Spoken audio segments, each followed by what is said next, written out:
Have you ever thought about keeping a journal that is focused on one special subject or a project?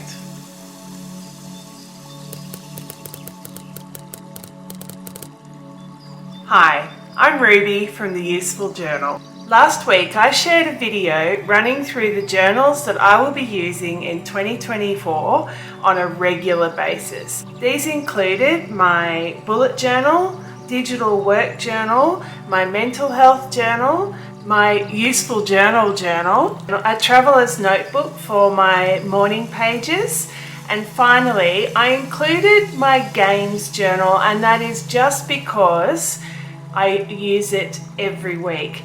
But in truth, my games journal is actually what you call a collections journal, and that's what we're going to be talking about today. If you're not sure what a collections journal is, a really popular example at the moment, which you see everywhere on YouTube, is a reading journal.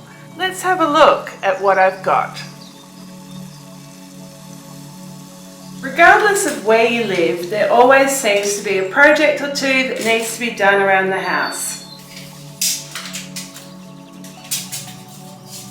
My renovations journal records the small jobs to the major reconstructions, and I use it to track things like jobs that need to be done, when a tradie is going to arrive, and keep track of total budgets. And the next job is this bathroom. This paper blanks journal is the only one I have that doesn't have dot grid or lined pages. It hasn't stopped me from drawing diagrams that I need and writing in straight lines, but I have to say paper blanks now comes in a dot grid version. This journal is quite old, and the dot grid would be really handy for getting those diagrams a bit more even. I bought this journal a long time ago, before paper blanks came out with dot grid versions of all their journals.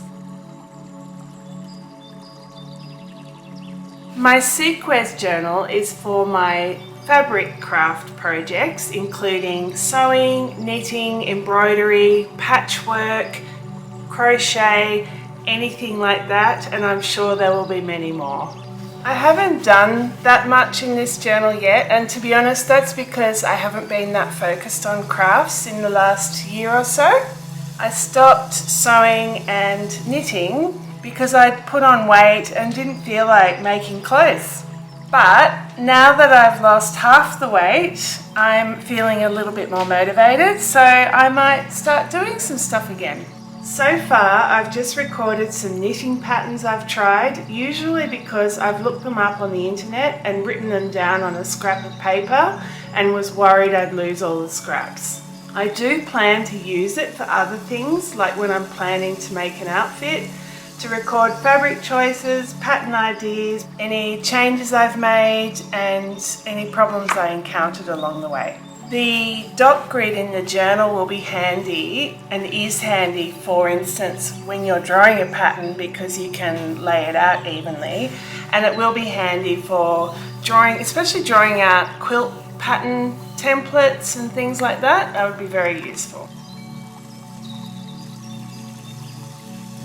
This Clever Fox journal is used for planning and record keeping for my garden. I use it to plan landscaping layouts, like what I'm going to do with this little corner. I use it to take notes about the care of plants and track things like when I need to water them, fertilize them, deal with insects, prune them, things like that on the growing plants. I also track problems like fruit drop or bugs, like my lemon tree. All the lemons have just dropped off the plant, so I've got to work out what's going on there. And I've got leaf curl on my lily pilly, just here. I can't do anything about my psycho dog, who is currently obsessing about a lizard that ran under that pot. And it's really handy that this journal comes with an index and page numbers, because that means that I've got a quick reference for when I want to grow a plant again that I've grown before. So say tomatoes, I can quickly look at my index, see what page that entry was on, and then work out what worked and what didn't last time, and hopefully next time I'll have a better result. This Jumping Fox Designs journal is one of my favourite journals, not just because it's a beautiful journal, but because it is full of my outdoor adventures. I've done pages explaining how I came to learn each activity, including canyoning, climbing, mountain biking and kayaking, and then I have trip records that include weather conditions on the day, distances completed, and other useful facts for the time when I might do that trip again. An added benefit is I keep all my packing lists in here for each specific activity.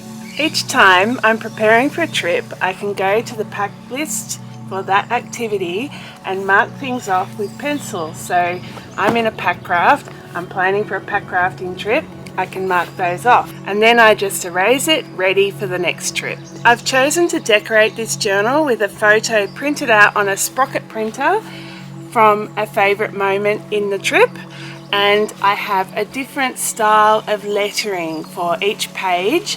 Hopefully I won't run out of options there. Obviously, don't take it on all my trips. I often write some notes and then fill it in afterwards, because otherwise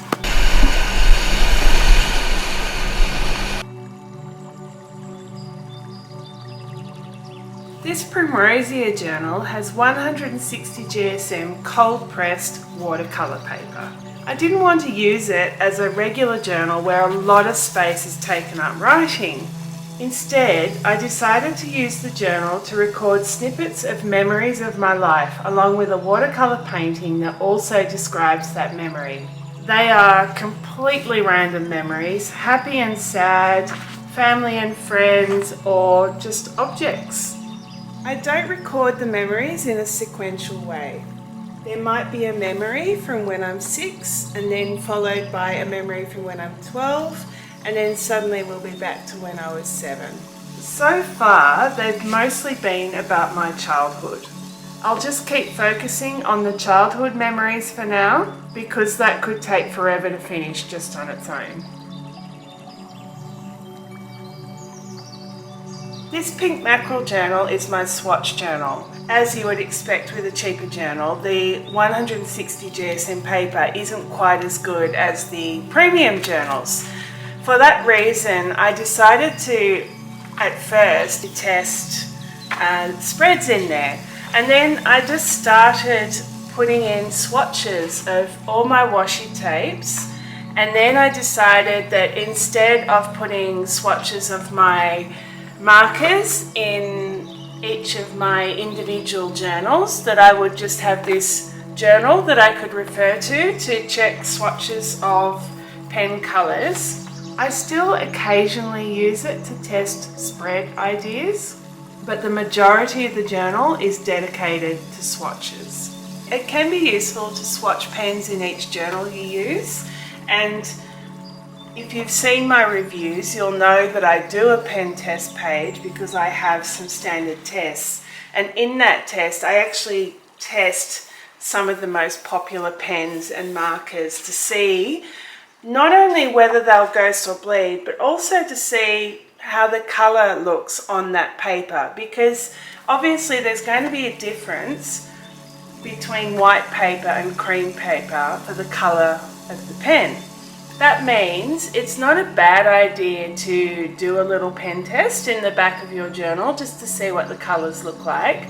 The beauty of having a swatch journal is that when I've got all the colours together, it just makes it easier to reference everything, find things quickly. I know I can just quickly go to this journal, find the markers page, like this is my mild liners page. I can then pull out my mild liners and go, okay, yep, I do want that one, yep, that's the pen, great, let's go. I do have one other collections journal, and this one is in a plain shop bought lined journal that you can get anywhere that records my notes when I'm making cheese. I did a course learning how to make cheese at home, like camembert, blue vein, cheddar, mozzarella. It's really important to keep notes to understand how problems might have occurred, or if there are no problems, how you managed to achieve that. The journal is kind of my learning record aimed at achieving the same results or better results next time.